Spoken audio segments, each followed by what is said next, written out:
Good morning, my dolls. We are back to our old shenanigans of videos in the car because I'm about to go into work and I wanted to make crafts this morning.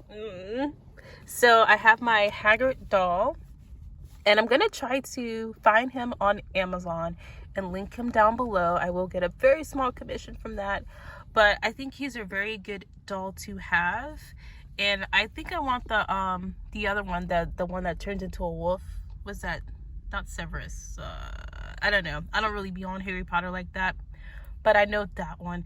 And he comes with an awesome jacket, and I think he looks kind of nice. He doesn't have rooted hair, so I think that's what the holdup is on that one.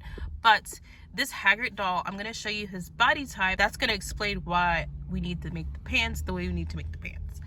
But this is the little shirt I made him, and we're not going to go over the shirt today, but you can kind of see the construction of it. It's a very deep V, and it doesn't have a fastener, so that's why the opening is so wide. But yeah, on these pants I messed up slightly, as in I didn't make them long enough. So we're going to go over, the length to make them. Before I remove his pants, I've already taken off his shirt. I want to go over or just show you the fit of what we have as the end result. So pretty nice fit. On the other pants, I did cut them a little bit longer in the crotch area. So from this point to this point is cut longer. So this is why this body type is so problematic, because while they made his stomach like very, body positive, body inclusive, this is not a out of the ordinary type of stomach. I will just say that. The legs they put with them are just regular like Ken doll legs. So yeah, as you can see, they didn't try to match. So when you remove his clothing, not that that's what you get him for, but it looks very strange. And of course, it's gonna affect how you make the pants and what you need to keep in mind, because you're thinking, oh, he has regular legs, I'll make regular pants. But it also has to go over his stomach, which is out of proportion with his legs. So on this pair of pants, I cut the waistband at 11 inches. Yes, that's right, 11 inches. And I put the elastic through there, and then I cut the legs at 8¼ inch.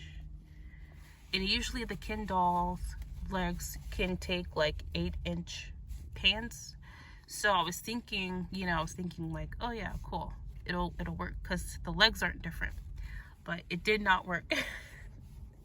So I ended up like scrunching it to make it seem like intentional.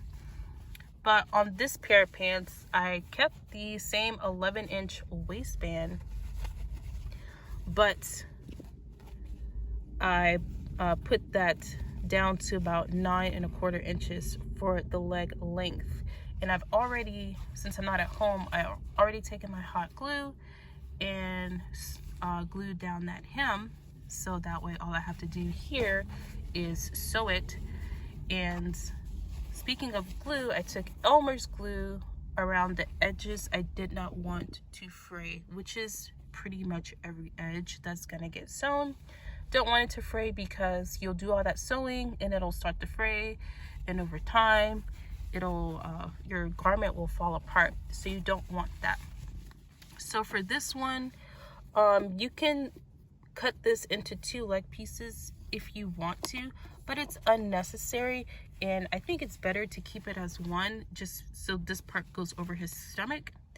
Whatever shirt you make him is going to go over the top of the pants anyway. So yeah, again, save yourself this little bit of sewing. You don't need to cut this in half. I did do a leg taper. So what I mean by that is fold it like this, and you can keep it all the way down. So all this was fabric right here, and you can keep it that way. You'll just end up with some really wide leg pants, but you can taper it so it looks a little bit better than that. Okay.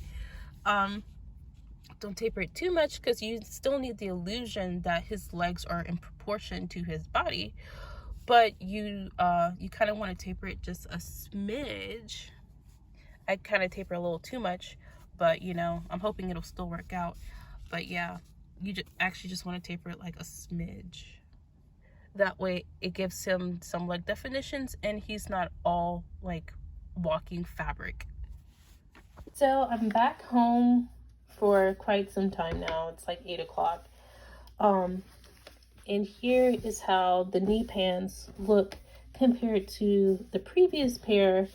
And as you can see, it looks like I gained more than an inch. Wow, okay. Those look really big. So let's see if they're gonna work out. I do need to flip them inside out, so yeah. So here is the finished product of that. Okay, I guess I have to turn them this way so you can actually see.